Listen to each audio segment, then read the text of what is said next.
아스파탐 2023년 7월 14일 드디어 WHO 산하 국제암연구소 IARC에서 아스파탐을 발암 가능 물질 2비군으로 선정하였습니다.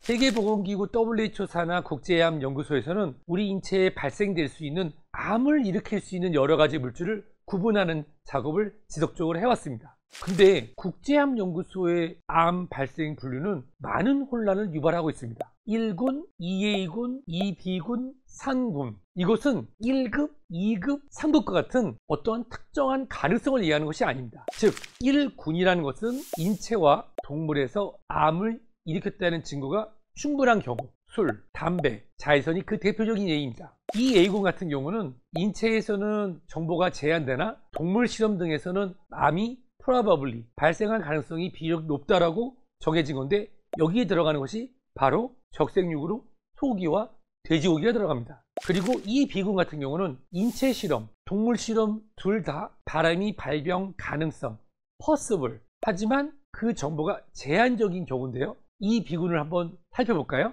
지금 논란이 되고 있는 아스파탐, 고사리, 알로에베라 추출물, 김치, 피클과 같은 절임 채소입니다. 아니 그럼 우리 뭐 먹고 사냐고요? 이 아스파탐이라고 하는 것이 실제로 얼마만큼 위해한지는 더 지켜볼 필요가 있습니다. 그렇다면 이 아스파탐은 도대체 얼마나 허용되고 있을까요? 대한민국 식약처에서는 체중 1kg당 40mg, 세계보건기구 WHO에서는 체중 1kg당 50mg을 권장하고 있습니다. 계산을 한번 해보면 이 수치는 체중 60kg인 성인이 하루 55캔의 다이어트 탄산음료를 마실 수 있는 허용량이 됩니다. 또 다른 것을 한번 볼까요? 우리나라에서는 1985년부터 식품 첨가제로 허가되고 있는데요. 이 가공식품에 광범위하고 사용되고 있는 것 중에서 대표적인 것이 바로 탁주, 생막걸리입니다. 현재 시중에서 팔리고 있는 생막걸리 탁주의 99%는 아스파탐이 약 0.009%에서 0.02%가 함유되어 있습니다. 생막걸리는 효소가 살아있어야 쉽게 상하지 않고 단맛을 느끼면서 유통기간을 오래 해서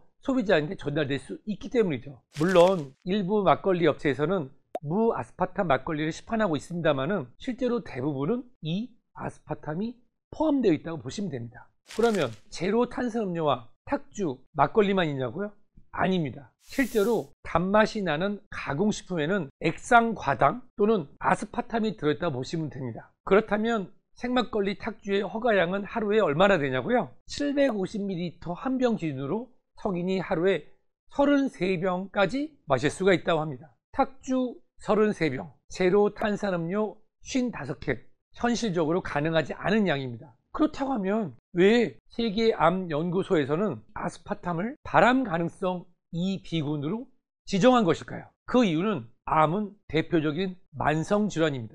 예를 들어서 보고독, 보고독 같은 경우는 즉시 문제를 일으키죠. 하지만 우리가 좌회선이 피부암에 문제가 된다고 해서 좌회선을 한 번 쏘였다고 해서 당장에 암에 걸리는 것은 아니죠. 즉 발암성이라고 하는 것은 장기간에 거쳐서 지속적이고 반복적으로 노출됐을 경우에 걱정해야 되는 것입니다. 대표적인 것이 국제암연구소에서 2015년에 1군 인체 발암 물질로 지정한 햄과 소세지와 같은 가공육도 여전히 판매되고 있고, 소고기와 돼지고기 같은 적색육도 인체 발암 추정 물질 2A군으로 현재도 팔리고 있습니다. 따라서 이 아스파탐이라고 하는 것은 현재 100여 년도 안 된 이 합성 감미료가 우리 인체에서 세포 내 DNA 합성 과정에서 어떤 일을 일으킬지 모르고 동물 실험 등에서 일부 발견된 부분이 있기 때문에 앞으로 장기적으로 지켜봐야 된다고 생각하시면 됩니다.